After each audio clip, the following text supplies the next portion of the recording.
Para jamaah rahimani wa rahimakumullah ta'ala, ikhwan, akhwat, bapak ibu, as-saimun was-saimat rahimani wa rahimakumullah. Kita bersyukur kepada Allah subhanahu wa ta'ala atas nikmat, karunia, anugerah yang begitu melimpah yang Allah berikan kepada kita. Sehingga detik ini Allah masih memberikan pertolongan kepada kita, Allah masih memberikan kekuatan kepada kita. Di antaranya diringankan langkah kaki kita menuju salah satu yang akan menyebabkan kita dimudahkan masuk ke dalam surga Allah Subhanahu wa taala. Man salaka tariqan yaltamisu fihi ilman sahalallahu lahu bihi tariqan ilal jannah. Setiap kali kita datang ke majelis ilmu, ingatlah minimal satu hadis ini. Kita berjalan dari rumah kita masing-masing dengan kendaraan kita masing-masing, dan di dalam perjalanan tersebut tidak ada tujuan lain melainkan yaltamisu fihi ilman, mencari ilmu, memperdalam ilmu agama, yufaqihu fid din. Allah jadikan dia paham terhadap urusan agamanya. Maka ingat dengan karunia Allah berikan kepada mereka kelak di akhirat. Kita bukan mengincar balasan dunia. Alladhi yuqi' al-insan fi al-ma'siyah nafsuhu al-ammaratu bis-su', jahluhu bi rabbih subhanahu wa ta'ala, wa aduwwuhu al-ladud asy-syaitanu ar-rajim. Faqad kafana Allah subhanahu wa ta'ala syarra asy-syaitan fi hadha asy-syahri al-mubarak. Fasy-syaitan wa maradatil jin yusaffaduna bis-salasil. أما صغارهم فلا يصفدون بالسلاسل، ولذلك نرى ما نرى من بعض المعاصي والشحناء التي تقع في رمضان. فعدوك الذي يريد إغواءك ويريد إضلالك ويريد إدخالك النار معه أقسم بعزة الله عز وجل أنه سيضلك وأنه سيسعى جاهدا في إضلالك. وقيت شره، صفد بالسلاسل، فبقي عليك أن تجاهد نفسك في طاعة الله سبحانه وتعالى. Yang menyebabkan seseorang itu terjatuh kepada dosa dan maksiat, yaitu yang pertama adalah nafsunya, jiwanya, yang disifati oleh Allah Subhanahu wa taala dengan kata an-nafsul ammarah bisu, jiwa yang memerintahkan kepada keburukan. Kemudian penyebab seorang itu terjatuh kepada dosa adalah kebodohannya tentang Allah, kurangnya ilmu dia tentang Allah Subhanahu wa taala. Dan yang ketiga adalah musuhnya yang nyata, yaitu dari kalangan syaitan. Maka di bulan Ramadan ini Allah Subhanahu wa ta'ala mencukupkan hambanya, artinya menjaga hambanya dari musuhnya, yaitu dari syaitan. Dengan cara apa Allah menjaga para hambanya dari musuhnya yang bernama syaitan tersebut? Yaitu Allah Subhanahu wa ta'ala mengikat mereka dengan rantai-rantai. Walaupun tentunya yang diikat atau yang dirantai dari kalangan jin adalah syaitan-syaitan besar, syaitan-syaitan kelas besar. Adapun syaitan-syaitan kelas kecilnya, mereka tetap bertebaran. Makanya kita masih saksikan ada sebagian kemaksiatan, sebagian dosa yang masih dilakukan, yang masih terjadi di bulan Ramadan. Dia, Allah Subhanahu wa ta'ala, yang telah mengabarkan tentang syaitan, bahwasanya syaitan musuh kita yang nyata ini, yang bersumpah kepada Allah ingin menyesatkan, ingin memalingkan manusia dari jalan Allah. Namun Allah Subhanahu wa ta'ala ikat mereka dengan rantai. Maka tidak ada lagi yang tersisa. Tugas kita adalah apa? Tugas kita adalah melatih, menjaga, menahan nafsu kita. Karena syaitan yang tadi musuh nyata ini sudah Allah belenggu, sudah Allah ikat dengan rantai. Maka tinggal jiwa kita yang dilatih untuk tetap dalam ketaatan dan menjauhi dari kemaksiatan. نادى الله عز وجل عباده بصفة الإيمان فقال يا أيها الذين آمنوا كتب عليكم الصيام كما كتب على الذين من قبلكم وبين العلة التي والحكمة التي من أجلها فرض الصيام فقال لعلكم تتقون. هذه أول آية في الصيام. وآخر آية في الصيام أحل لكم ليلة الصيام الرفث إلى نسائكم، في آخرها قال ويبين آياته للناس لعلهم يتقون. فختمت أول آية ببيان الحكمة والعلة، وكذلك آخر آية وأن المقصود من الصيام هو الحصول على هذه المرتبة العالية في الدين، ألا وهي مرتبة التقوى. Allah Subhanahu wa taala memanggil dengan panggilan iman. Ketika Allah Subhanahu wa taala mewajibkan kita untuk berpuasa, Allah mengatakan ya ayyuhalladzina amanu, wahai orang-orang yang beriman. Dan Allah Subhanahu wa taala juga menyebutkan tentang hikmah. Apa hikmah Allah mewajibkan puasa itu? Maka Allah mengatakan la'allakum tattaqun, agar kalian bertakwa atau pasti kalian bertakwa. Dan ini ayat pertama tentang puasa di ayat 183. Dan ayat terakhir yang berbicara tentang puasa yaitu di ayat yang 187-nya, itu Allah mengatakan, di awal ayat Allah mengatakan uhilla lakum lailatas shiyam, dan di ujung Allah mengatakan la'allahum yattaqun. Lagi-lagi Allah mengatakan agar mereka bertakwa. Maka dari sini bisa kita ambil kesimpulan, Allah mewajibkan kita puasa, hikmah utamanya agar hamba yang Allah wajibkan kepadanya puasa, dia menjalankan, maka dia bisa mendapatkan martabat, dia bisa mendapatkan kedudukan takwa, yang mana ini adalah kedudukan yang paling tinggi dalam agama, mendapatkan ketakwaan kepada Allah Subhanahu wa taala. والتقوى هي فعل الطاعات واجتناب المنهيات، وبهذا يتقرب العبد إلى ربه سبحانه وتعالى. Maka takwa adalah, takwa itu adalah bagaimana seorang itu menjalankan ketaatan dan meninggalkan apa-apa yang dilarang. Maka seorang itu ketika ingin mendekatkan dirinya kepada Allah Subhanahu wa taala, maka dengan dua makna tadi, dengan perintah yang dijalankan atau dengan larangan yang ditinggalkan, itulah hakikat dari ketakwaan. ونرى أن التقوى تكون مع المؤمن من أول الشهر إلى آخر الشهر، من أول شهر رمضان إلى آخر شهر رمضان، بل تستمر معه طوال شهور العام. Maka takwa itu semestinya ada dalam diri seorang mukmin itu dari awal Ramadan sampai akhir Ramadan. Bahkan dia upayakan sepanjang hayatnya, sepanjang bulannya, bukan hanya di bulan Ramadan saja, dia mengupayakan takwa tetap bersamanya atau berada dalam dirinya. وبين الله سبحانه وتعالى حكمة أخرى من الصيام فقال عز وجل ولتكبروا العدة ولتكبروا الله على ما هداكم لعلكم تشكرون، أن تؤدوا هذه العبادة العظيمة. Allah Ta'ala yang telah menjadikan kita mudah, Allah jadikan sebab-sebab kita bisa menjalankan puasa dan bisa menjalankan berbagai macam ibadah di bulan Ramadan, dan ini merupakan nikmat Allah Subhanahu wa taala yang besar kepada kita, wajib disyukuri oleh kita. Jadi ini hikmah kita bisa berpuasa ini diantaranya adalah agar kita menjadi hamba-hamba yang bersyukur, karena nikmat Allah Subhanahu wa taala kepada kita tidak terbilang dan tidak terhitung. نمتنع عن الطعام والشراب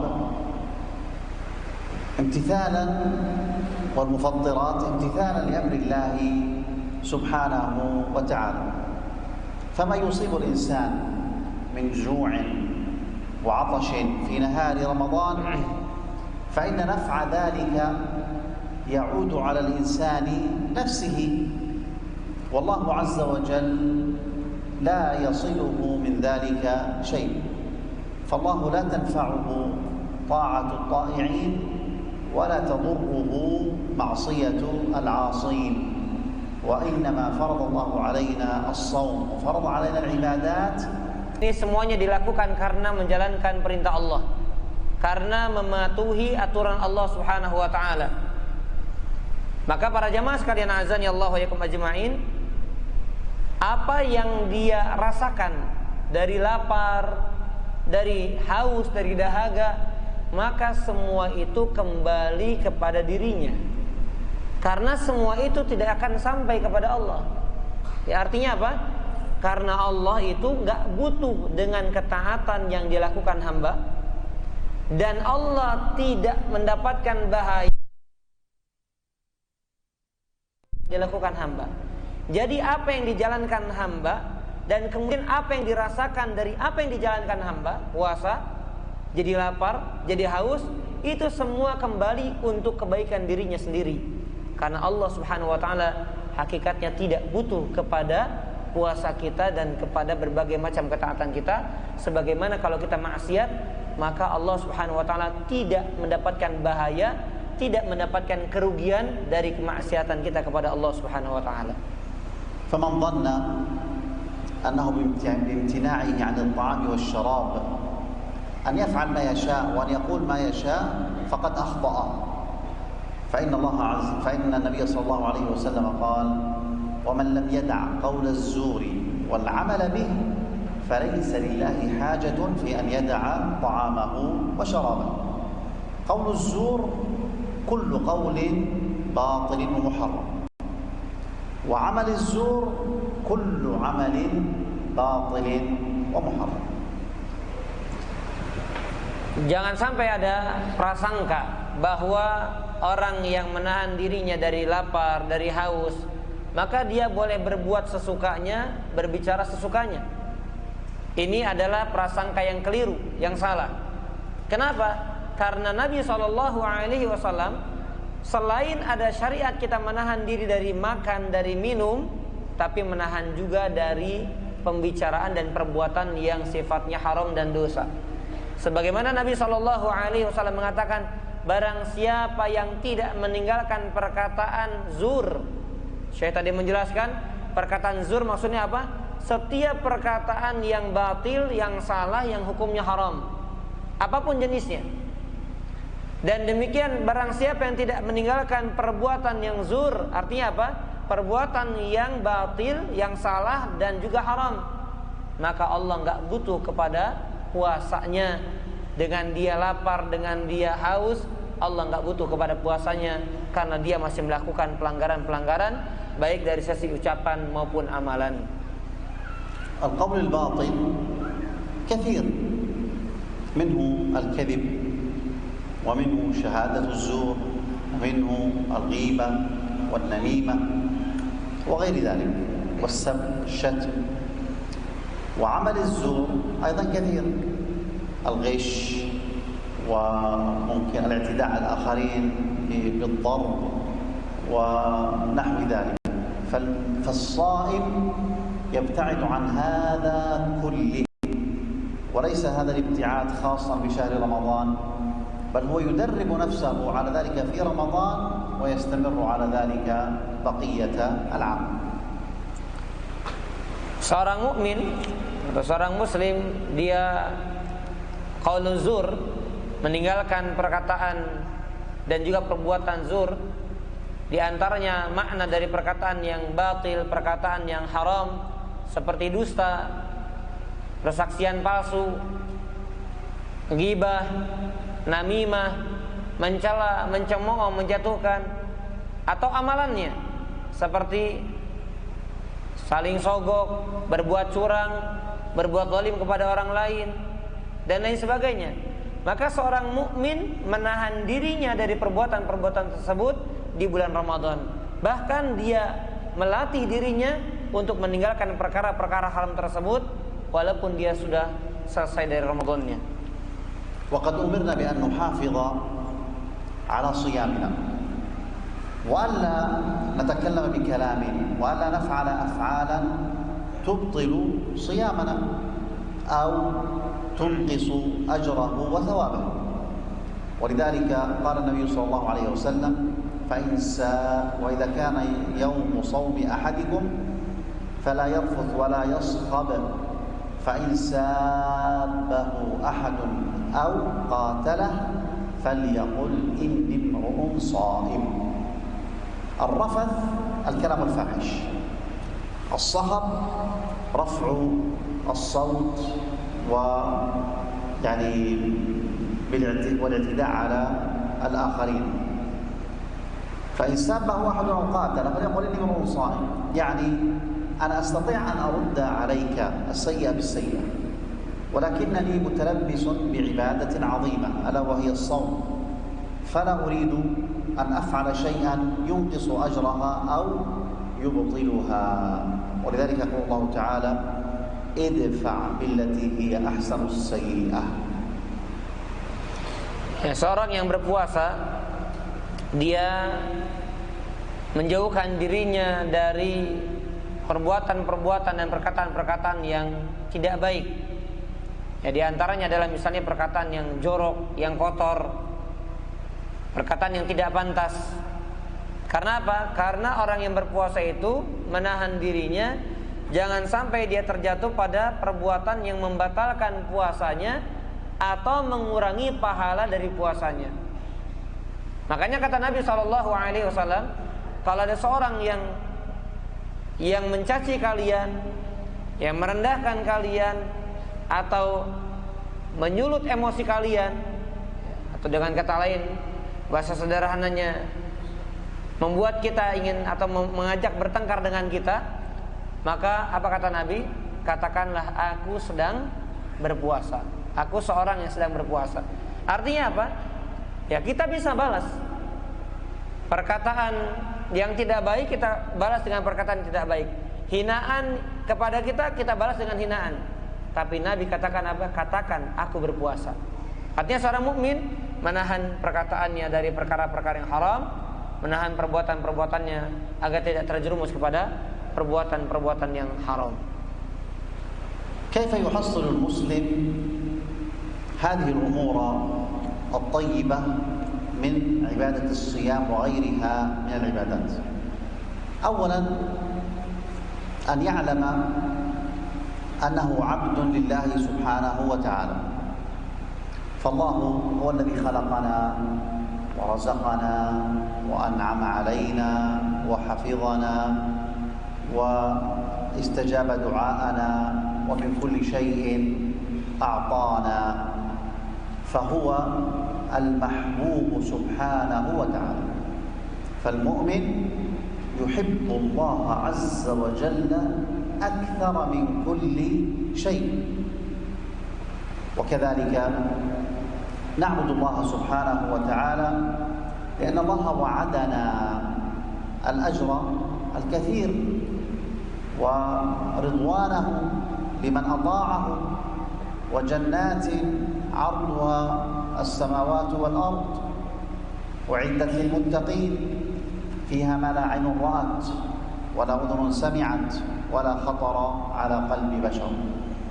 وكذلك نعبد الله سبحانه وتعالى ونبتعد عن المعصية خوفا منه عز وجل، خوفا من غضبه وخوفا من عقابه وخوفا من نار جهنم أعاذنا الله وإياكم منها.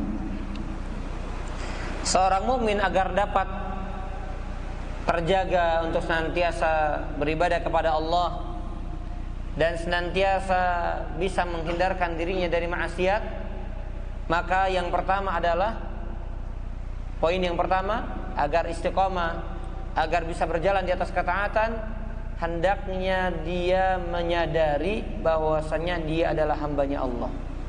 Yang pertama, menyadari, mengilmui, mengetahui, meyakini kalau dia adalah hamba Allah Subhanahu wa taala.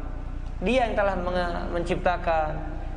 Allah Subhanahu wa taala yang memberikan rezeki kepada kita, yang memberikan berbagai macam nikmat kepada kita, memberikan berbagai macam pemberiannya kepada kita.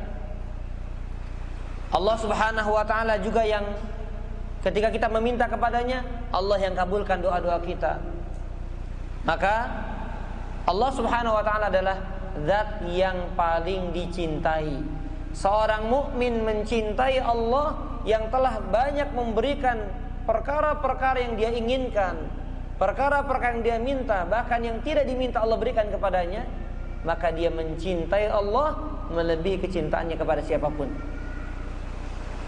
Dan Allah Subhanahu wa taala memerintahkan kita beribadah. Kita beribadah kepadanya dengan mengharapkan apa? Mengharapkan surga Allah yang Allah janjikan kepada kita. Yang luasnya adalah seluas langit dan bumi. Yang kenikmatannya tidak pernah terbesit dalam pikiran kita, tidak pernah dilihat oleh kedua mata kita, tidak pernah terdengar oleh telinga kita. Kenikmatan aslinya, kenikmatan yang sesungguhnya tentang surga demikian. Maka seorang mukmin beribadah kepada Allah Subhanahu wa taala dengan dasar karena dia mengharapkan apa yang Allah janjikan, dan juga khawatir takut dengan azab Allah, dengan siksa Allah, dan dengan neraka Allah Subhanahu wa taala. Semoga Allah Subhanahu wa taala hindarkan kita dari api neraka. هذه الأمور الثلاثة هي أركان التعبد القلبي. أننا نعبد ربنا عز وجل حبا فيه وطمعا في ثوابه وخوفا من عقابه وناره. لا بد أن تكون هذه الثلاثة مجتمعة حتى تكون العبادة مقبولة عند الله سبحانه وتعالى.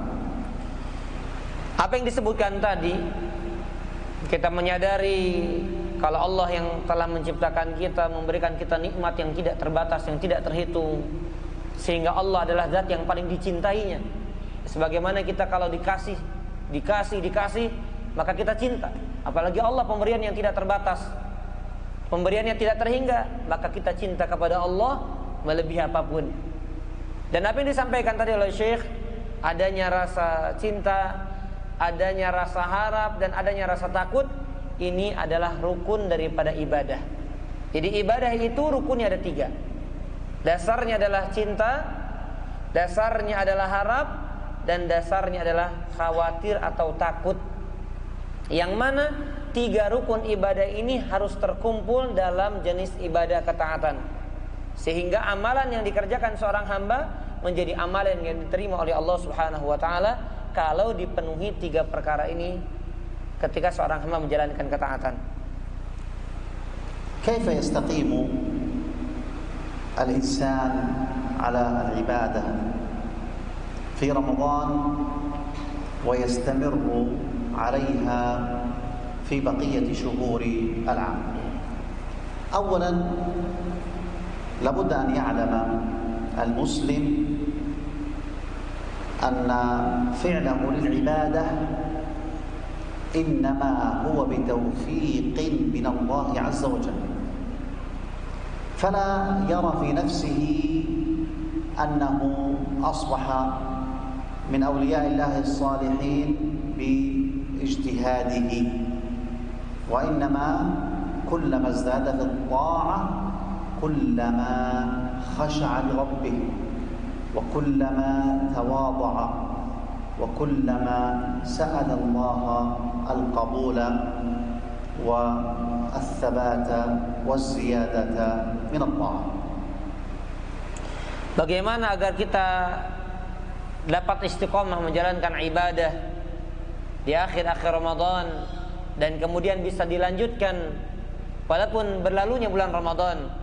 Maka yang pertama, wajib diketahui bahwa ibadah yang dia kerjakan murni karena taufik dari Allah. Ini yang pertama.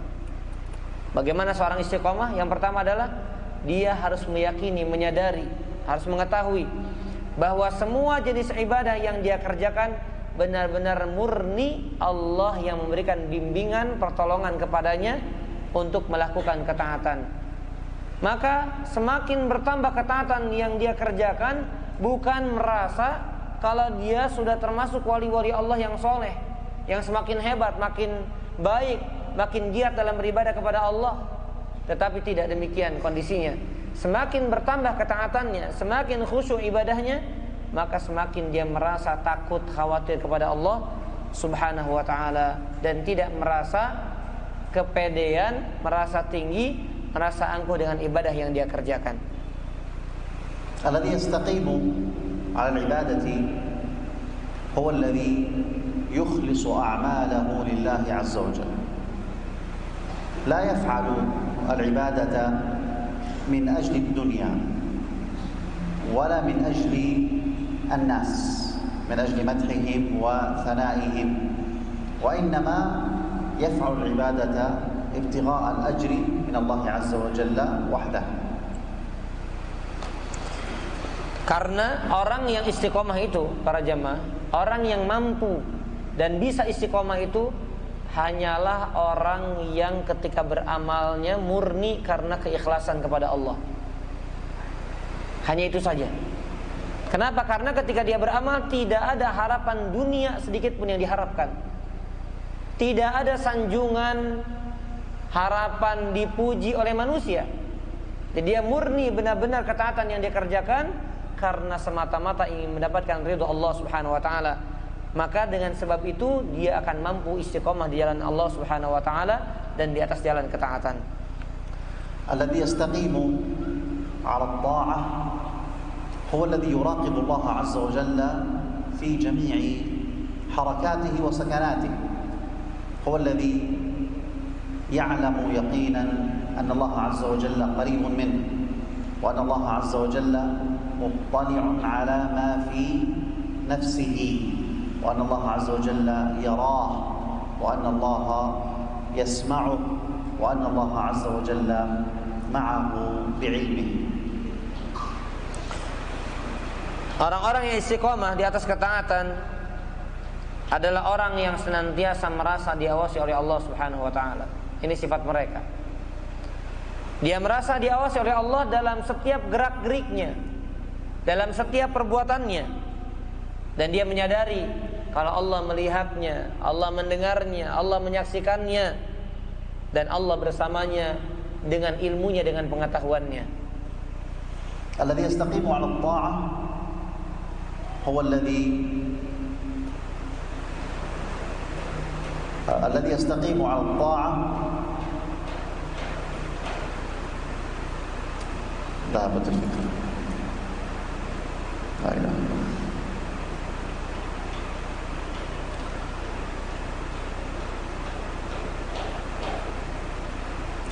نعم. إذن الذي يستقيم على الطاعة هو الذي يفعلها كما جاءت في الشرع كما فعلها رسول الله صلى الله عليه وسلم. فالذي يزيد في العبادات هذا يسمى مبتدع، ابتدع في الدين ما لم يأذن به الله سبحانه وتعالى وما لم يفعله رسول الله صلى الله عليه وسلم. فالمبتدع لا يستمر على عبادة أبدا ولا يستقيم على عبادة أبدا، بل تجده يتنقل من بدعة إلى بدعة، بينما الذي يستقيم على الشرع والذي يلتزم بالشرع هو الذي يستقيم في العبادة.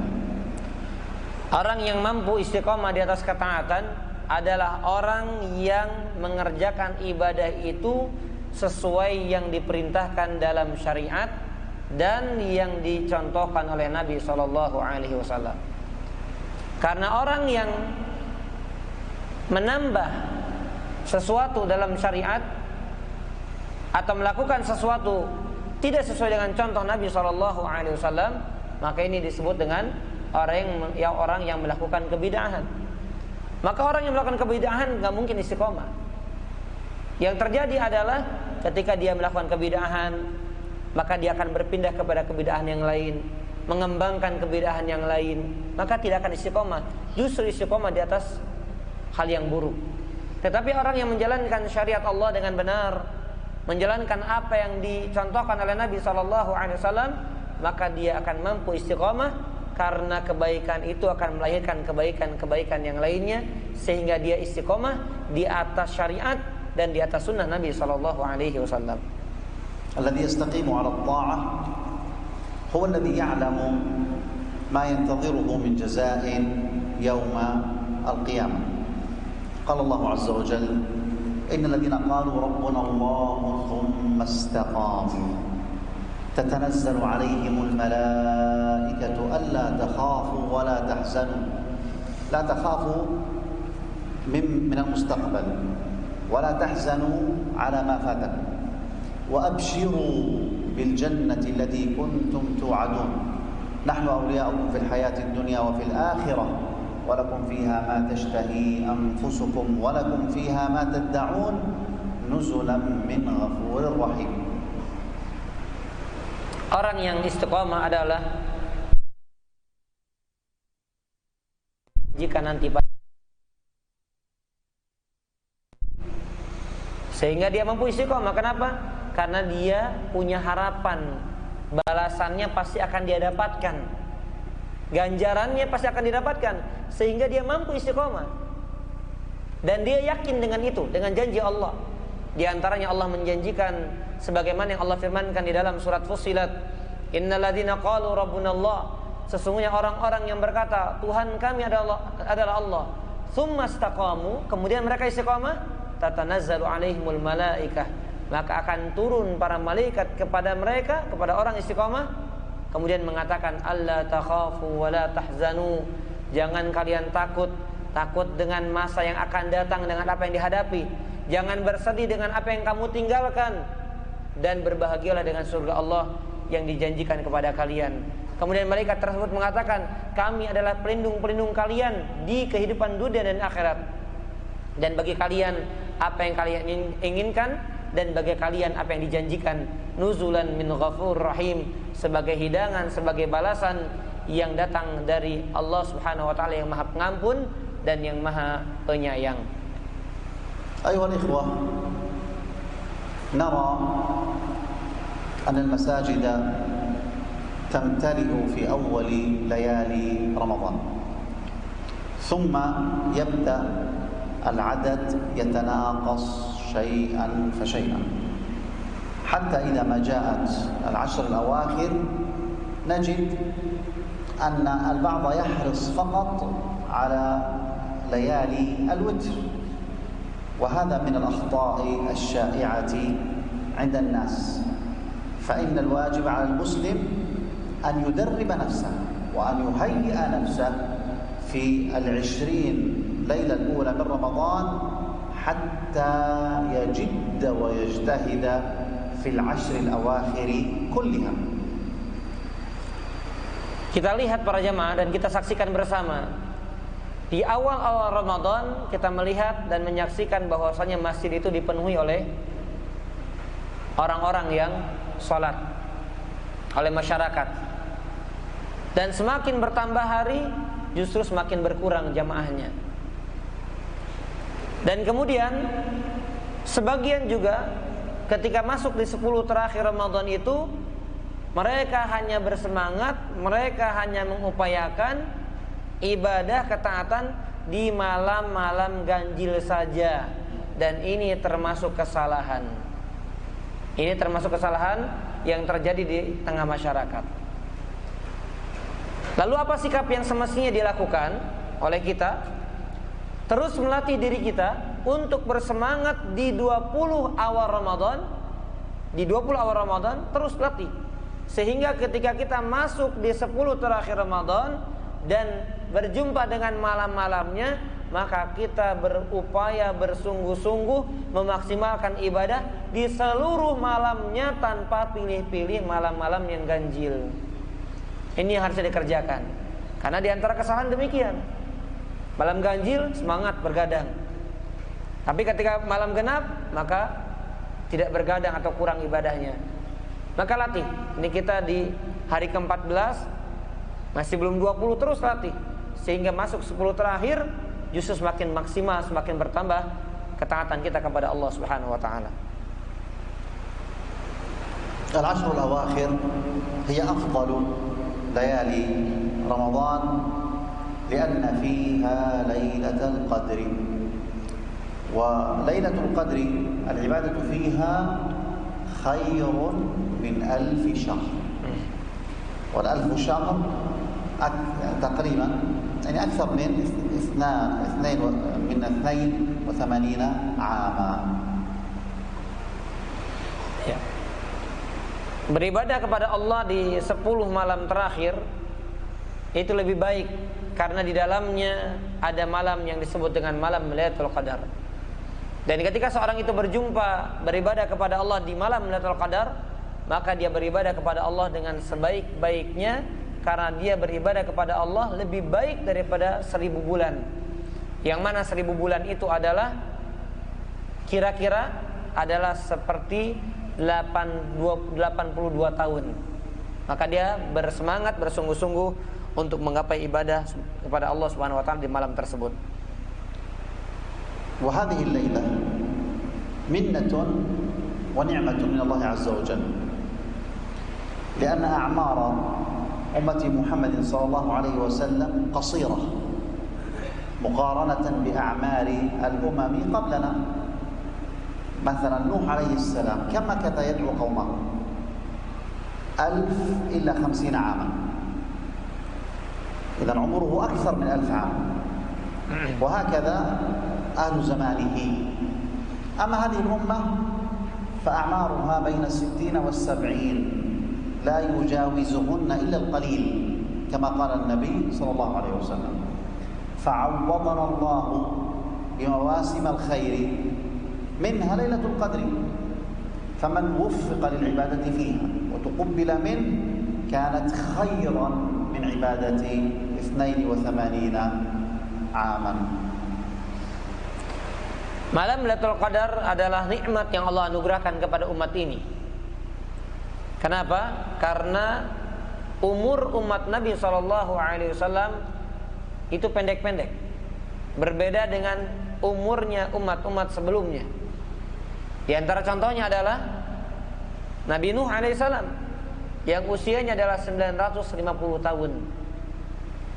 Maka Allah anugerahkan kepada umat ini yang usianya pendek-pendek, antara berkisaran antara 60 sampai 70 dan yang lebih daripada itu sedikit, sehingga Allah Subhanahu wa taala persiapkan bagi umat ini musim-musim ketaatan, musim-musim kebaikan yang ia panen pahala di musim-musim tersebut.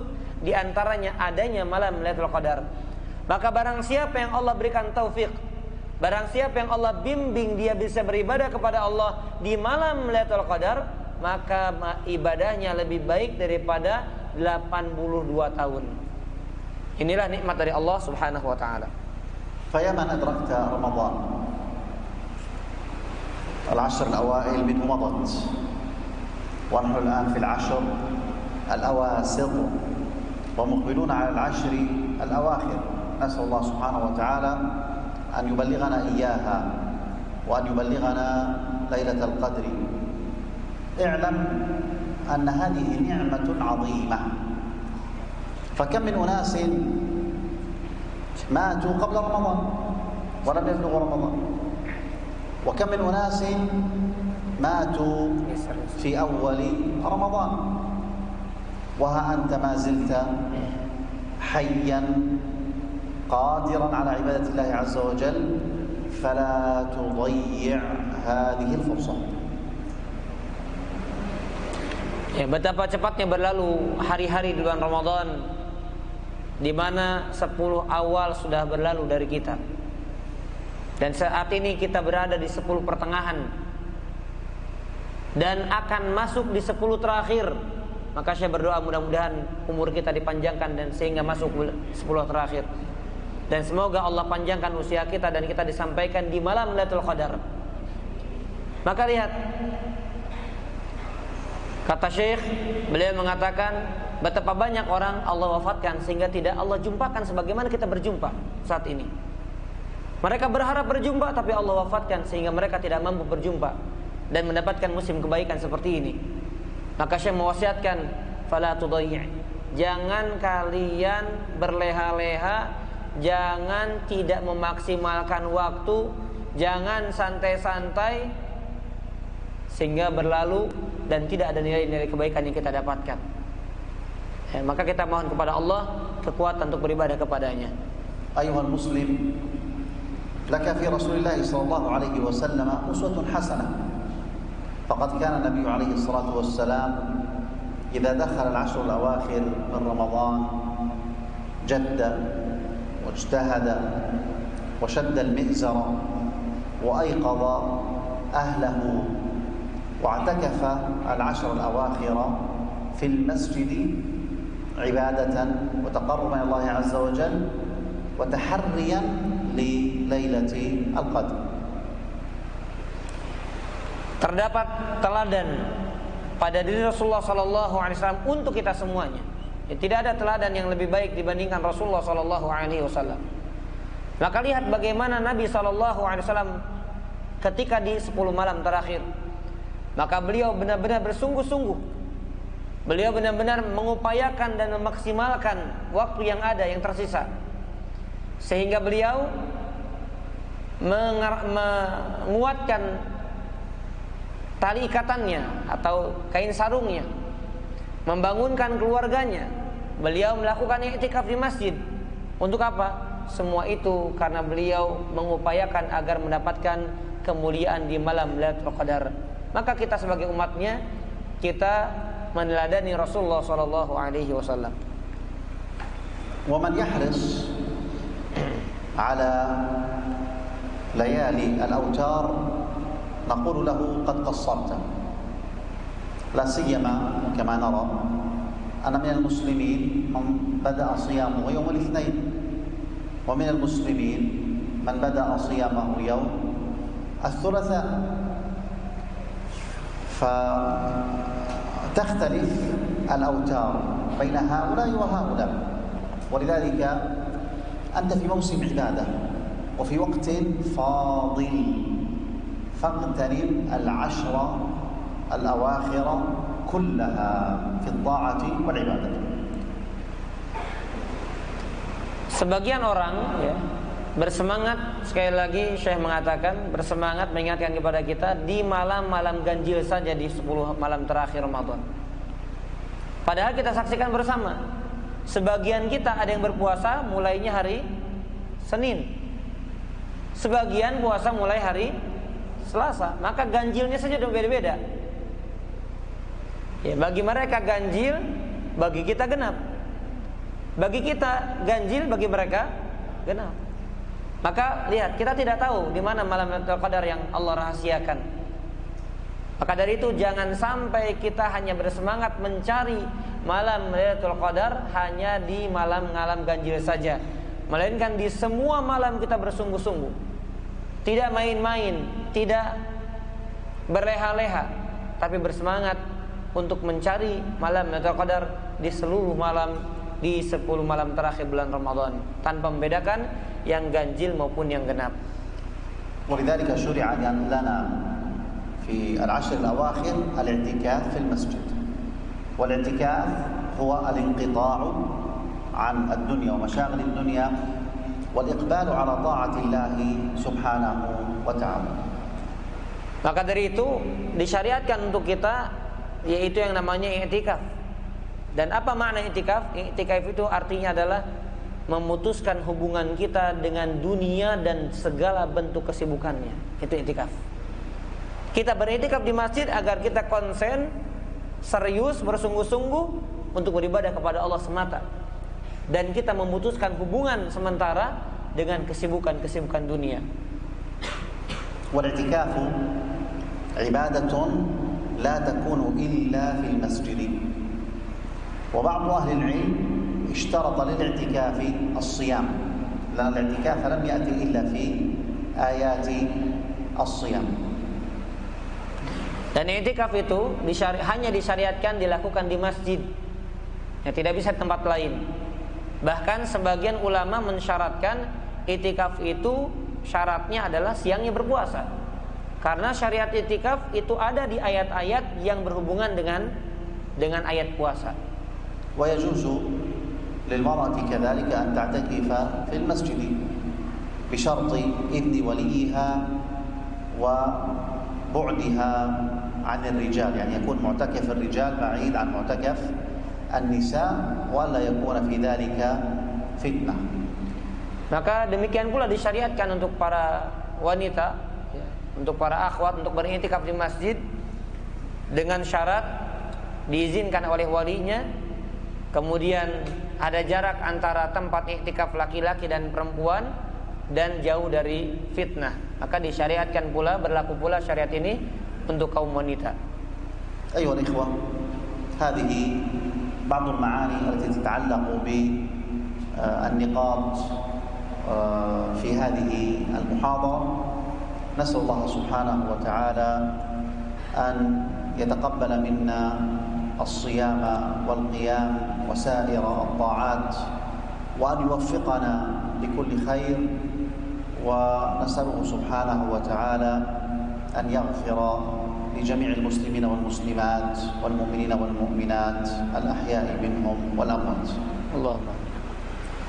Nah, inilah kata Syekh beberapa pembahasan yang tadi disampaikan, atau apa yang disampaikan Syekh, yang garis besarnya adalah kembali kepada poin-poin yang tadi kami sampaikan, ya, berkaitan dengan sikap yang salah di tengah masyarakat, bagaimana kita agar istiqomah, kemudian juga terkait dengan apa penyebab seorang itu kemudian tidak bersungguh-sungguh dalam ibadahnya, dan bagaimana memacu kembali, bagaimana memotivasi, bagaimana mendorong kembali jiwa itu untuk bersemangat beribadah kepada Allah, terkhusus di hari-hari terakhir yang ada di bulan Ramadan ini.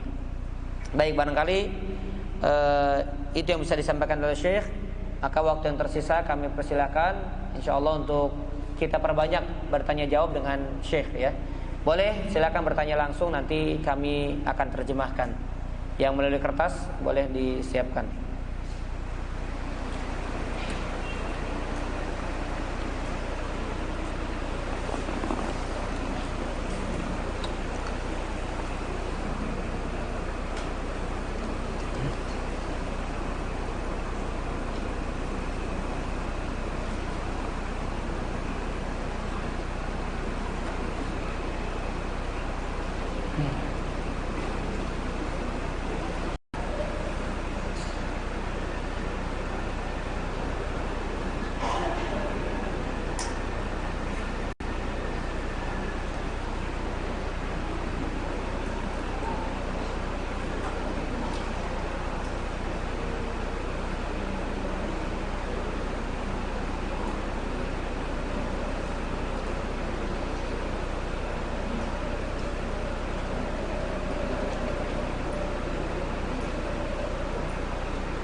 Nah, jika ada yang ingin bertanya langsung kami persilakan juga, ya, silakan.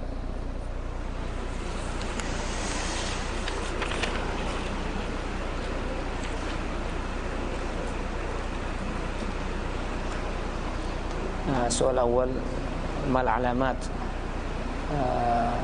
alladhi yanal lailatul qadar, alamatul rajul alladhi yahsul ala lailatul qadar, laysa alama lailatul qadar. Ya, pertanyaannya pertama, bagaimana ciri-ciri orang, ya, bukan ciri-ciri malam Lailatul Qadar, ya, ciri-ciri orang yang mendapatkan kemuliaan malam Lailatul Qadar. Lailatul Qadri جاء في القرآن الكريم لها علامات، وكذلك في سنة النبي صلى الله عليه وسلم. فمما جاء في سورة القدر تنزل الملائكة والروح فيها بإذن ربهم من كل أمر سلام هي حتى مطلع الفجر. تنزل الملائكة والروح وهو جبريل عليه السلام. وجاء في الحديث أن الملائكة تكون في ليلة القدر يعني عددها أكثر من عدد الحصى، ولذلك قال سلام هي حتى مطلع الفجر. فهي ليلة هادئة لا حارة ولا باردة، وقد ينزل فيها المطر كما قال النبي صلى الله عليه وسلم إني أريد صبيحتها أسجد في ماء وطين. مسجد النبي صلى الله عليه وسلم ما كان فيه بلاط ولا سجاد، كان من الحصباء والرمل، هذه يعني صفات وردت في هذه الليلة. وتخرج الشمس في صبيحتها كالطست، كالصحن لا شعاع لها. من كان في طاعة وعبادة فإنه يرى في يرى في صدره انشراحا وطمأنينة في القلب. فمن وجد ذلك فليكثر من الدعاء: اللهم إنك عفو تحب العفو فاعف عني، كما أرشد النبي صلى الله عليه وسلم إلى ذلك عائشة رضي الله عنها. بعض الناس يقول: رأيت السماء انفتحت وهناك نور نزل من السماء، أو السقف انفتح ونزل نور من السماء. هذا كله لا أصل له، هذا كله من الخرافات، والله تعالى. نسأل الله عز وجل أن يبلغنا وإياكم ليلة القدر. Allahu a'lam. Ya, Syekh mengatakan bahwa Lailatul Qadar disebutkan di tanda-tandanya di dalam Al-Qur'an. Di antaranya adalah kondisinya pada saat malam Lailatul Qadar itu adalah malaikat-malaikat Allah itu turun, waruh, dan juga ruh yaitu Jibril alaihissalam turun pada saat malam Lailatul Qadar. Maka jumlah malaikat yang turun dari langit ke bumi itu jumlahnya lebih banyak daripada kerikil yang ada di bumi. Lebih banyak daripada kerikil yang ada di bumi. Subhanallah. Dan salamun, keselamatan pada malam tersebut. Maka ketika seorang itu mendapatkan malamnya dalam keadaan tenang, dan barangkali terkadang hujan, kemudian kondisinya tidak terlalu panas, tidak terlalu dingin, sejuk. Pagi harinya matahari itu tidak terlalu terik, ya, kemerah-merahan terik, tidak terlalu terik. Maka barang siapa yang pada malam tersebut dalam keadaan mengerjakan ketaatan, mengerjakan ibadah, dan terasa dalam dirinya adalah ketenangan, ketentraman, nyaman, lapang dada, maka saat itu perbanyak doa kepada Allah. Allahumma innaka afuwun tuhibbul afwa fa'fu anni. Jadi tandanya adalah dirasakan ketenangan dalam diri ketika ada tanda-tanda tersebut. Maka perbanyak doa sebagaimana yang diberikan bimbingannya oleh Nabi SAW kepada Aisyah radhiyallahu anha. Dan kita memohon kepada Allah, mudah-mudahan Allah sampaikan kita kepada kemuliaan yang ada pada malam Lailatul Qadar. Amin ya rabbal alamin.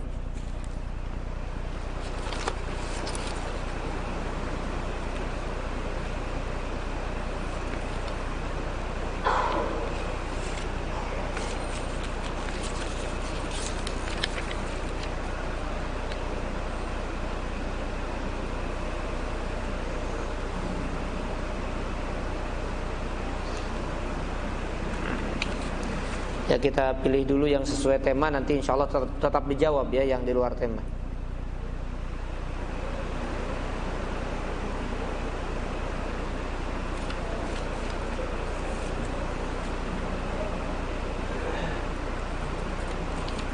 Yas'al an zakatil fitr.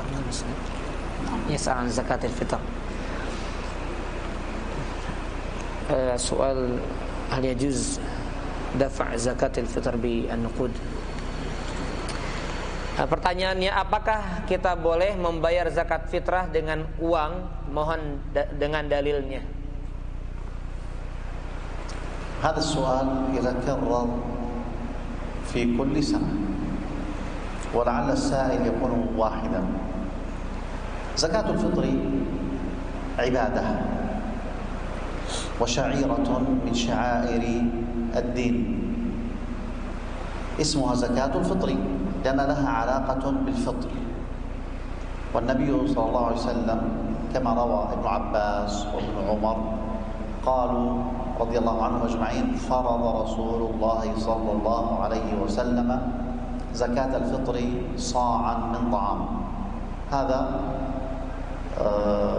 حديث ابن عمر. أما حديث ابن عباس رضي الله عنهما فيقول: فرض رسول الله صلى الله عليه وسلم زكاة الفطر طعمة، طعمة طعام، طعمة للمساكين.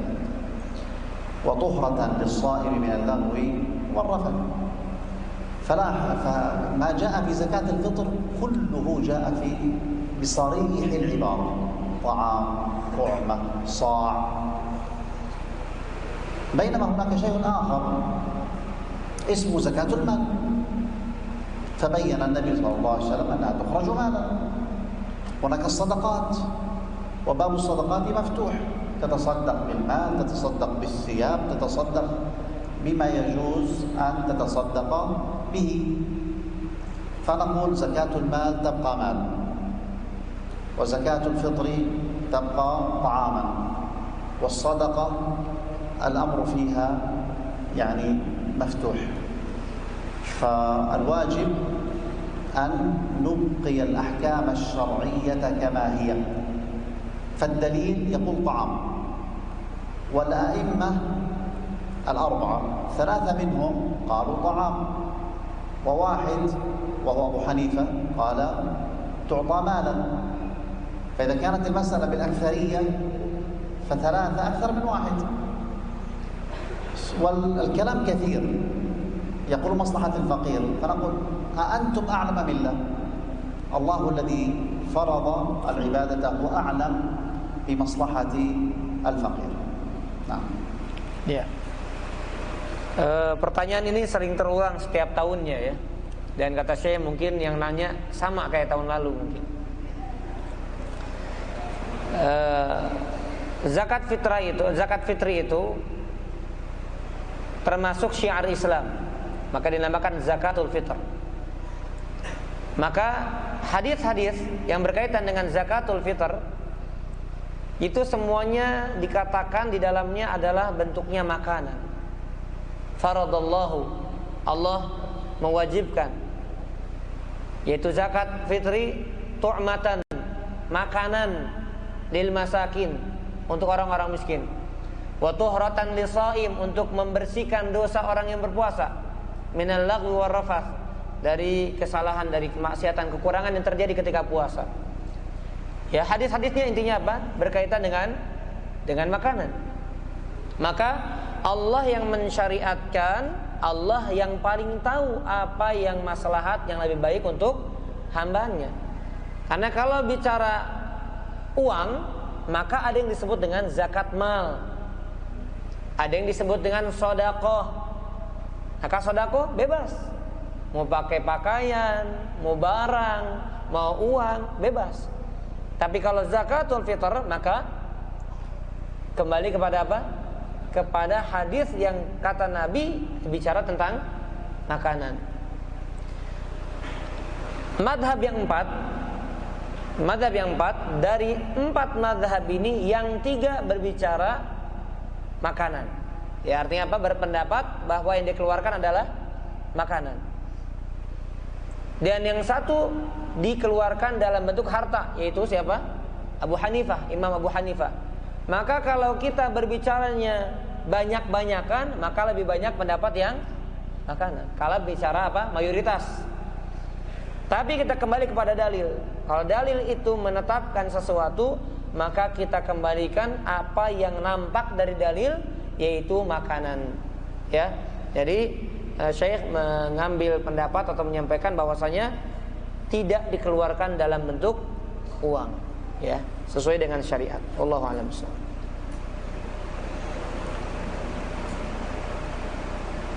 Nah, وما نراه الآن في غزة وما أدراك ما غزة، واليهود يقتلون أهل غزة ودمروا غزة، والناس خرجوا من أماكنهم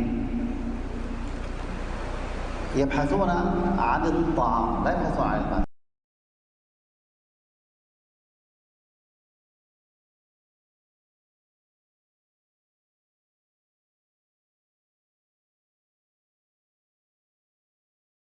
نسأل الله عز وجل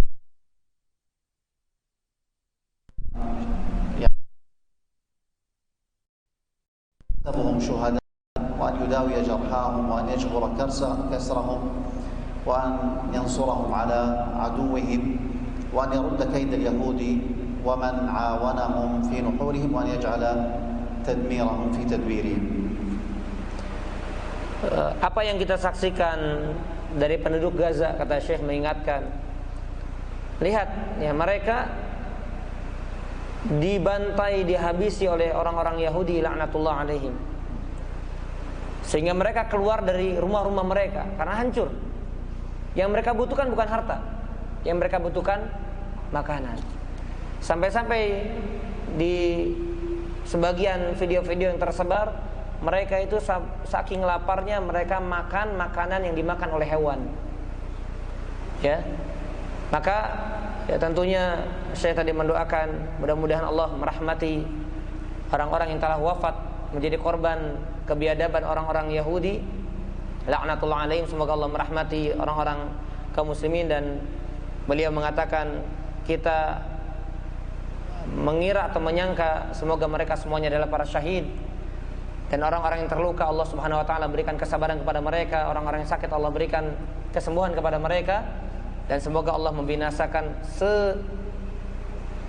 sehebat mungkin ya kebinasan yang Allah berikan kepada orang-orang Yahudi. Allahumma amin ya rabbal alamin.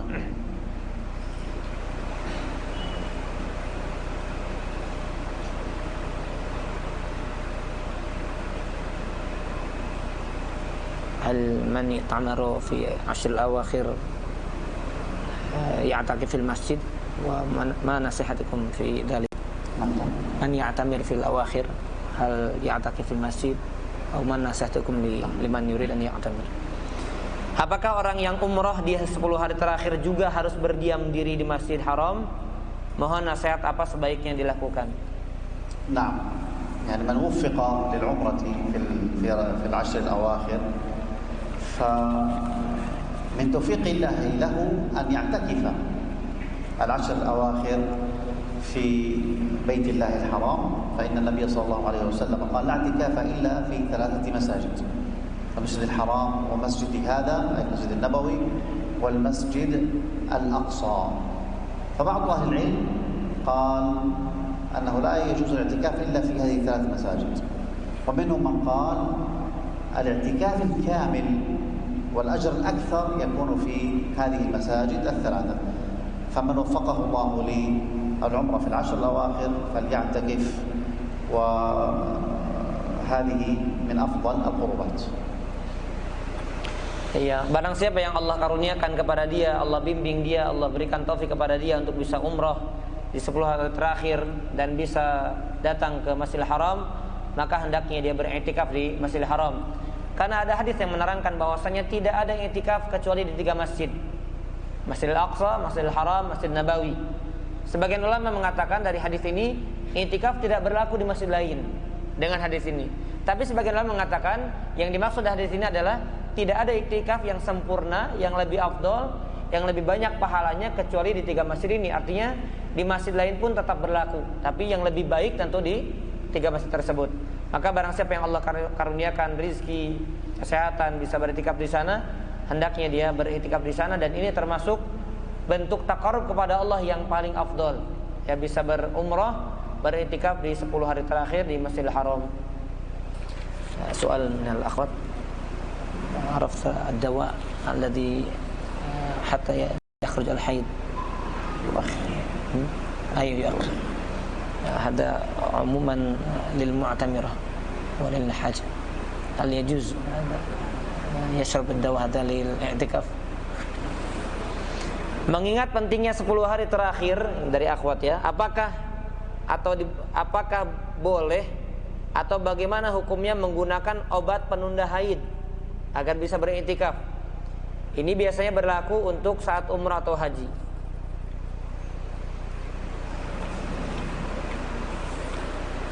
هذه الأدوية التي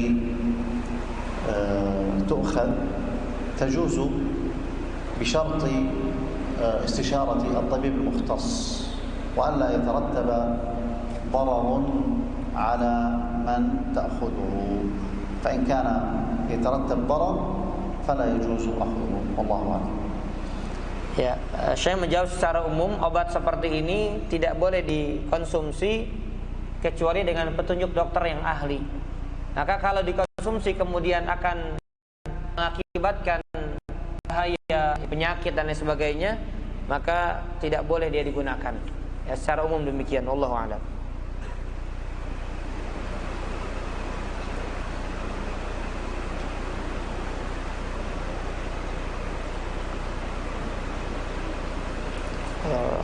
المرأة التي تريد أن تحصل على ليلة القدر لكن لا تعتكف في المسجد تبقى في بيتها ما العمل التي تعمل في البيت وهل الزوجة تأخذ الأجر إذا ذهب زوجها إلى العمرة وهي في بيتها. Izin bertanya, bagaimana agar perempuan tetap bisa mendapatkan malam Lailatul Qadar? Apa saja ibadah yang dapat dilakukan di 10 malam terakhir tanpa harus i'tikaf di masjid? Apakah istri juga bisa mendapatkan pahala jika suami umrah di bulan Ramadan, khususnya 10 terakhir Ramadan? Istri tidak bisa umrah dikarenakan ada udzur. لا يشترط في إدراك ليلة القدر الاعتكاف في المسجد. فمن كان في بيته يفعل العبادات وهي نفس العبادات التي تكون في المسجد من قراءة القرآن، دعاء، يعني طلب علم، حلقات ذكر، استماع لأهل العلم وغير ذلك. فالعبادات التي تفعل في المسجد هي نفس العبادات التي تفعل في البيت. فمن كانت يعني قائمة في تلك الليلة عابدة لربها عز وجل فيرجى لها أن تدرك ليلة القدر. ومن ذهب زوجها في العشر الأواخر وهي تريد أن تذهب لكن لم يتيسر ذلك فلا شك أنها تؤجر على هذه النية، كما ثبت في الحديث أن من هم بالحسنة فلم يعملها كتبت له حسنة، فإن عملها كتبت له 10 حسنات، وهذا فضل الله يؤتيه من يشاء. Ya, tidak disyaratkan orang mendapatkan Lailatul Qadar itu harus i'tikaf di masjid.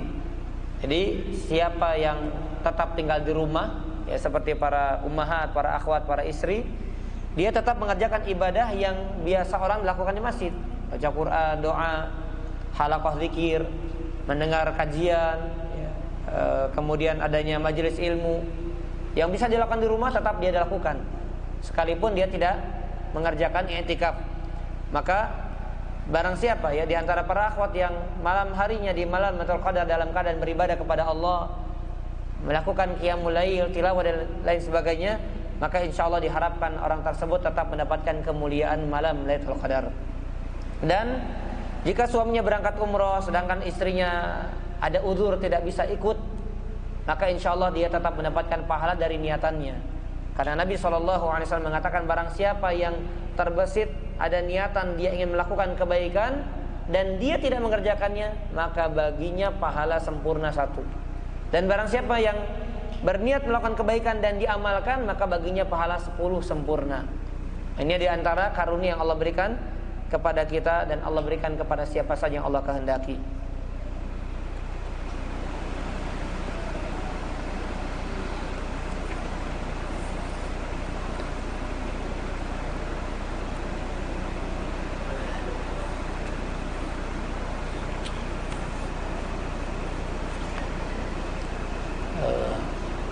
في هذا الزمان يكثر الذين يعمل طاعة ثم ينشر في التواصل الاجتماعي يفعل طاعة ينشر مثلا عمره وصلاة. هل هؤلاء يجدون بركة من هذه العبادة بسبب هذا النشر عمره؟ Izin bertanya, zaman sekarang banyak sekali ibadah yang diupdate atau diposting di media sosial. Contohnya adalah ibadah umroh. Apakah jika ibadah diupdate di sosial media tetap mendapatkan keberkahan dari ibadah tersebut? هذا يرجع إلى نية الفاعل. فإن أراد الرياء حبط عمله والعياذ بالله. ولذلك الله عز وجل حذرنا قال ولا تبطلوا أعمالكم. ومن هذا يعني يخشى على من يفعل هذا أن يدخل في مثل هذا الأمر. أنت لما تعمل عمرة أو تصلي قيام ليل أو تتصدق، أنت لماذا تفعل هذا؟ للناس أو لله؟ فإن كان لله فإن إخفاء العمل أفضل، وإن تخفوها وتؤتوها الفقراء فهو خير لكم. إن كان هناك مصلحة من إظهار العمل حتى يتشجع الغير لفعله يعني لا بأس في ذلك، لكن الأفضل هو إخفاء العمل وإخفاء العبادة حتى تضمن أن تكون خالصة لله عز وجل وألا يكون هناك حظ للنفس. Perkara ini tentunya tergantung kembali kepada niatnya masing-masing. Kalau seorang itu melakukan ibadah, ketaatan, umroh atau apapun jenis ibadah itu karena ingin mendapatkan pujian manusia, maka batal amalannya dan dia tidak mendapatkan sedikit pun pahala dari Allah. Na'udzubillah min dzalik. Ya, maka apakah kita mengerjakan ibadah itu untuk manusia, untuk sanjungan, untuk pujian? Tentu tidak.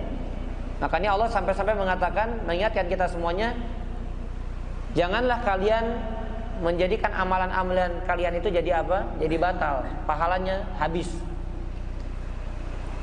Namun apabila niatannya agar memotivasi, mendorong orang lain untuk mengerjakan ibadah, maka tidak ada masalah. Ya, tidak ada dosa dalam perkara tersebut. Namun tentunya menyembunyikan amal ini lebih aman dari riya, lebih aman dari kesyirikan, dan tentu menyembunyikan amal itu jauh lebih baik. Sebagaimana Allah mengatakan, wa in tukhfuha wa tu'tuhal fuqara, kalau engkau sembunyikan dan engkau berikan kepada orang-orang fakir, fahuwa khairul lakum, maka itu lebih baik untuk kalian.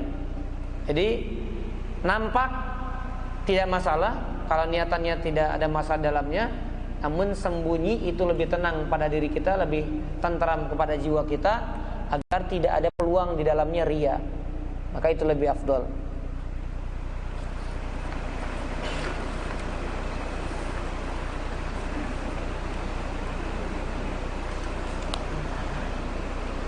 Rajul indahu syak fi hinama yatawaddu indahu syak daiman.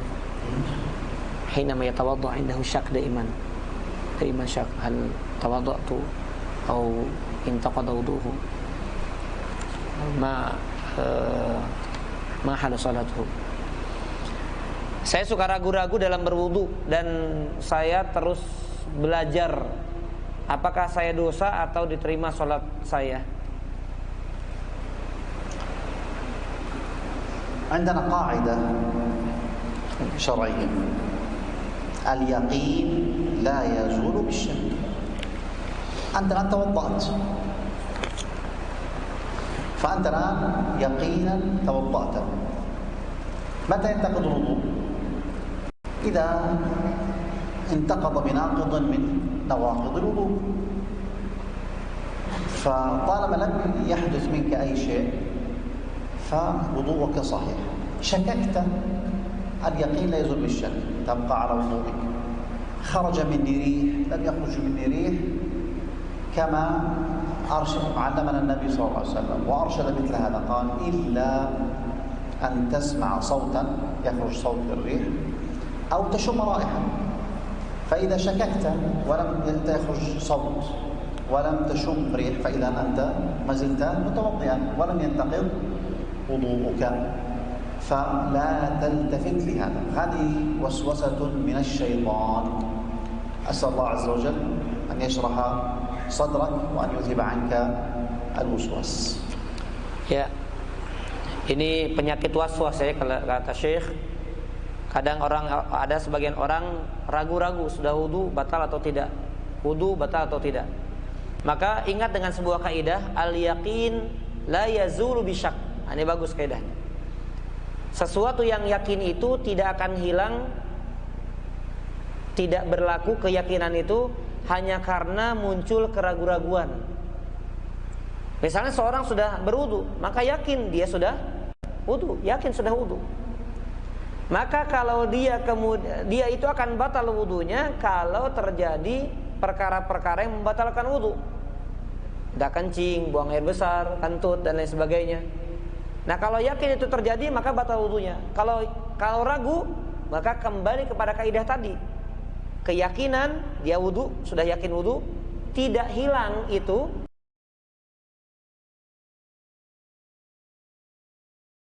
suaranya dan tidak tercium aromanya, maka jangan dianggap. Ya. Maka saya mendoakan mudah-mudahan ini waswas syaitan ya, mudah-mudahan Allah lapangkan dadanya, Allah hilangkan penyakit waswas tersebut. Karena memang seperti ini, waswas seperti ini adalah waswas yang cukup mengganggu. Lakin Syekh ba'd an-nas yakhruj ar-rih lakin huwa la yash'ur, lakin haula yash'urun. An-nas yash'urun, huwa la yash'ur. خاصة إذا نبه يعني هذا يكون خلاص اليقين أنه خرج منه. Ya. Nah, saya bilang ke Syekh, tapi ada sebagian orang kentut suaranya kedengar sama orang lain, dia nggak dengar sendirinya.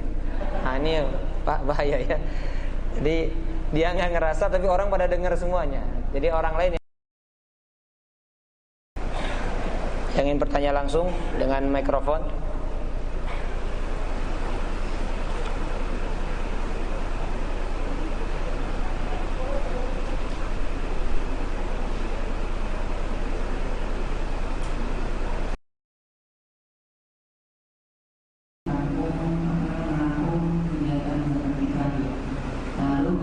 Apa? Oh iya.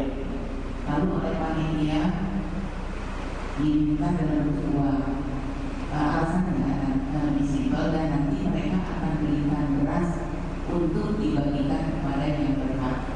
Nah, bagaimana ini Ustaz? Hei. Sunnah ya, karena saya belum tahu. Baik. Assalamualaikum warahmatullahi wabarakatuh. Waalaikumsalam warahmatullahi wabarakatuh.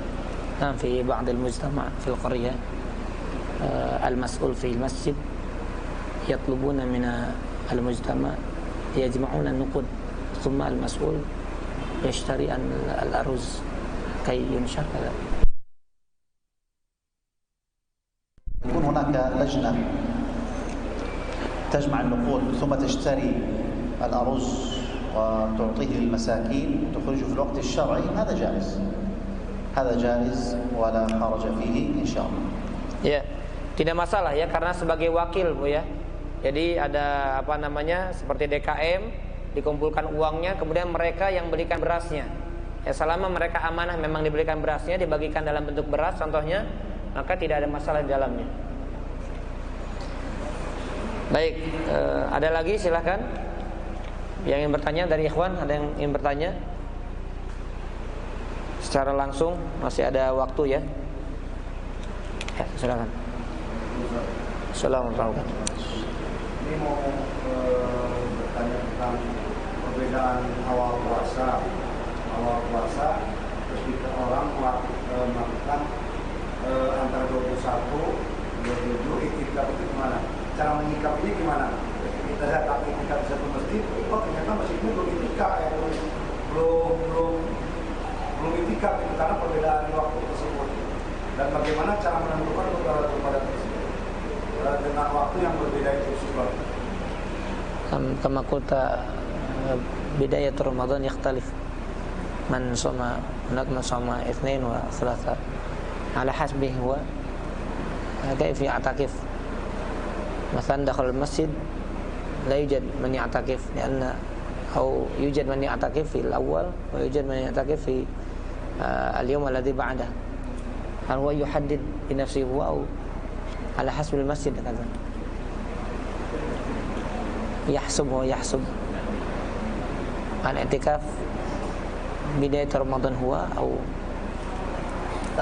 يعني حتى يدرك إن شاء الله الفضيلة، يعني يعتكف مع من صام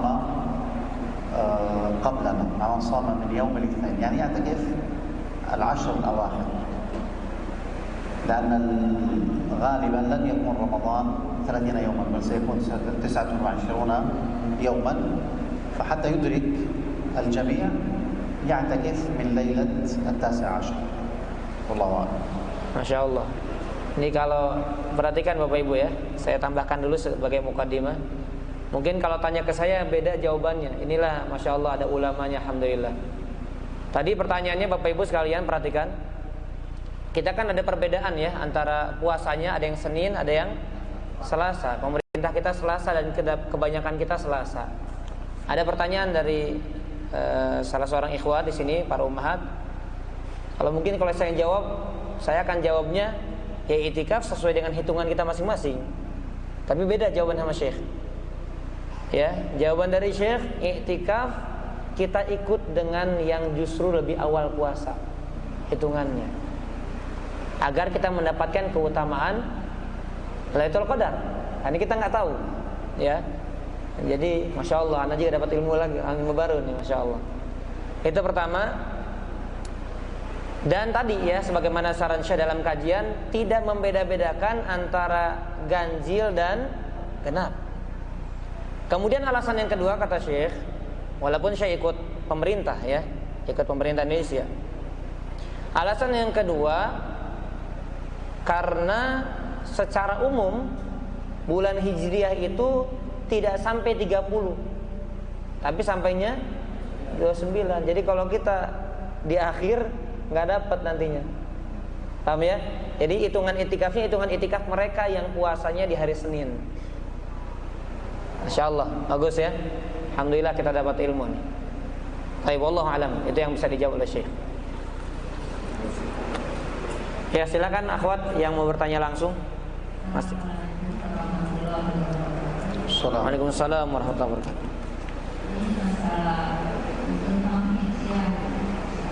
Tentang ya.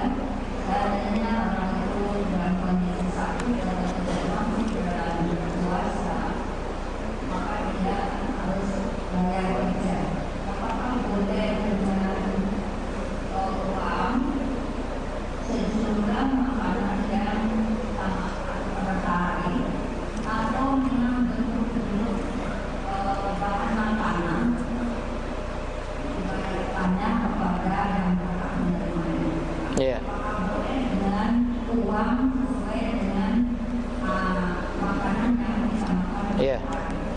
Baik, Bu.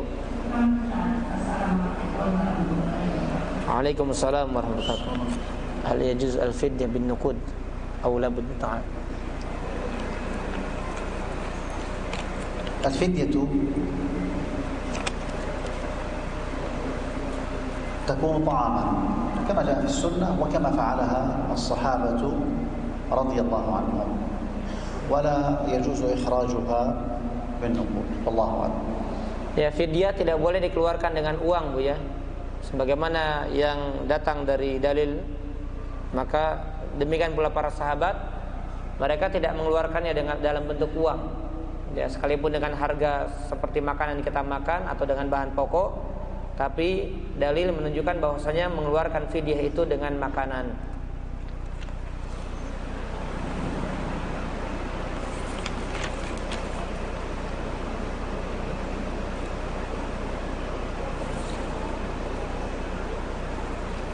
Ada kharij al-mawdu'. Kharij al-mawdu'. هذا حكم الصورة في البيت، صورة المخلوق في البيت كمثيل. Apa benar tidak boleh memajang foto atau patung di rumah? Jika benar, apa ada ayat atau hadisnya? Dalil ala dzalik. نعم، عندنا أحاديث منها قول النبي صلى الله عليه وسلم: الملائكة لا تدخل بيت فيه كلب ولا صورة عام لم يحدد. فإذا كانت الملائكة لا تدخل بيتك يا من علقت الصور، فمن الذي سيكون في البيت؟ الشياطين. وكذلك لما دخل النبي صلى الله عليه وسلم الكعبة يوم الفتح، وكانت من داخلها يوجد فيها رسومات، صورة مريم وغيرها من الرسومات، فطمسها النبي صلى الله عليه وسلم. هذه الصور والتماثيل أشبه بالأصنام، ولذلك لا يجوز أن نجعل في بيوتنا مثل هذه الأشياء. فكثير من الناس الذين يضعون هذه الأشياء في بيوتهم دائما يقولون عندنا مشاكل، نشعر بضيق في صدورنا لما نكون في البيت، لما نخرج نجد راحة. نعم، لأنك جعلت بيتك يعني مكانا للشياطين وطردت الملائكة أن تدخله، فالحذر الحذر من هذه الأشياء. بعض الناس يحب أن يكون عنده يعني تماثيل للطيور أو للحيوانات، فنقول إن كان ولا بد فأن تأتي بطائر أو حيوان محنط، يعني هو ميت لكنه محنط وباقي كما هو، فهذا جائز ولا حرج فيه. واضح شأن محنط التحنيط؟ نعم. هذا الحيوان ميت، أيوة. فيضعون عليه مواد ويخرجون منه مثلا الذي في الداخل ويضعون عليه مواد فيبقى كما هو واقف. فهذا هو حيوان ليس تمثالا، وإنما هو من خلق رب العالمين، فهذا التحنيط جائز. ما اسمه فيه؟ نسأل الله. أيوة. نترجم.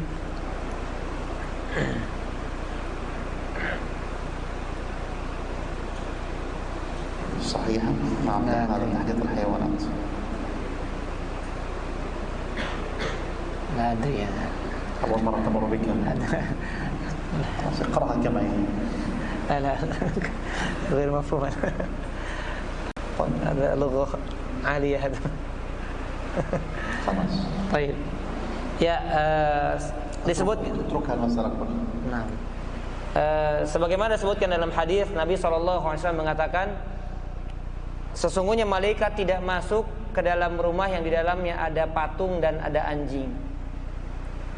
Dan demikian pula ada fi surah, ada gambar makhluk, foto yang dipajang. Maka kalau malaikat tidak masuk ke dalam rumah yang ada foto makhluk dipajang, foto kita dipajang, foto keluarga dipajang, maka tempat siapa kemudian rumah tersebut? Syaitan yang akan menempati. Akan ditempati oleh siapa? Oleh syaitan. Maka siapapun yang menempelkan, memajang foto-foto, ada patung dan lain sebagainya di rumahnya, maka dia telah menjadikan tempat untuk syaitan di rumahnya dan mengusir malaikat-malaikat Allah yang akan masuk ke dalam rumah tersebut. Maka ada sebagian orang bahkan merasakan banyak dapat masalah di rumahnya, merasa sempit dadanya, tapi ketika keluar rumah justru tenang. Nah, ini karena sebabnya dia sendiri. Dan Nabi SAW dulu ketika di hari di mana pembebasan kota Makkah yang disebut dengan Fathu Makkah, Nabi dapatkan Ka'bah itu ada lukisan-lukisannya, disebut dengan lukisan Maryam dan lain sebagainya. Maka Nabi hapus dan patung-patung dihancurkan oleh Nabi SAW. Baik, mungkin ini yang bisa disampaikan karena sudah jam 11. Sekaligus pengumuman para jamaah sekalian, waktu pengajian kita seperti biasa insyaallah nanti ba'da Ramadan, ba'da Syawal di hari Selasa. Ya, kami mohon maaf karena harusnya hari Selasa kemudian digeser hari Senin. Ya, kami karena ada udzur, insyaallah kami berangkat yang hari ini sehingga tidak bisa besok kita laksanakan kajian. Dan ini insyaallah menjadi penutup kajian kita di bulan Ramadan. Dan insyaallah mudah-mudahan Allah panjangkan usia kita dalam ketaatan. Allah berkahi usia kita di akhir-akhir usia kita ini, karena kita tidak tahu apakah kita wafat di usia muda atau di usia tua. Allahu a'lam. Yang terpenting adalah kita diwafatkan oleh Allah di atas ketaatan kepada Allah Subhanahu wa taala. Dan mudah-mudahan Allah Subhanahu wa taala senantiasa memberikan taufik kepada kita, memberikan hidayah petunjuk kepada kita agar kita lebih bersemangat, lebih bisa memaksimalkan, lebih kuat dalam ketaatan di sisa-sisa akhir bulan Ramadan. Demikian yang bisa disampaikan para jamaah sekalian, azanillahu wa iyyakum ajma'in. Ya, sekali lagi ini sebagai penutup dan insyaallah kita akan lanjutkan di kesempatan lain. Kita ucapkan kepada Syekh jazakallahu khairan ala ulumikum wa barakafikum, dan terima kasih kepada Bapak Ibu yang sudah meluangkan waktunya hadir di tempat ini, sama-sama kita mengkaji ilmu. Semoga Allah berkahi majelis ilmu kita, Allah angkat derajat kita, Allah hapuskan dosa-dosa kita, dan semoga menjadi penghantar kita menuju surga Allah dengan mudah. Amin ya rabbal alamin. Mari kita tutup dengan doa kafaratul majlis. Subhanakallahumma bihamdika asyhadu an la ilaha illa anta astaghfiruka wa atubu ilaik. Assalamualaikum warahmatullahi wabarakatuh.